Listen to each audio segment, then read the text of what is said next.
Assalamu алейкум, Instagram көрүүчүлөр, жылкы сүйүүчүлөр достор. Бүгүн сатууга Россиядан келген ушул кунан сатууга чыгат экен достор. Мени үйрөтүп койуптур. Тарбиялары да жакшы экен достор, 5 кашка экен. Машалла. Стойкалары да өтө күчтүү экен. Боюна келсек, бою 1.60 кило экен, 1.65 чыгып чыкпай калат экен достор мынакей. Фигуралары, чатка аяктары жайында экен. Буту кол ден соолуктары жакшы экен.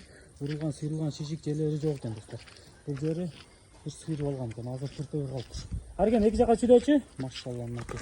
Көргүлө, кимде ким жакшы өспүрүм издеп жүргөндөр болсо, эз номерин астына жазып калтырабыз, чалып байланыша бересиңер. Мынакей достор. Кайтарып келаткан ошерде сактаңар кетип Мынакей. Курчтуктары да жайында экен. Тай аксы да доставкалар бар. Коңшу мамлекеттерге чыгарып берүү жолдору да каралган. Кимге жаккан болсо, байланыша бересиңер. Жамаш. Daha толугураак маалыматты эз номерин астына жазып калтырабыз, эзинен аласыңар достор. Жамаш.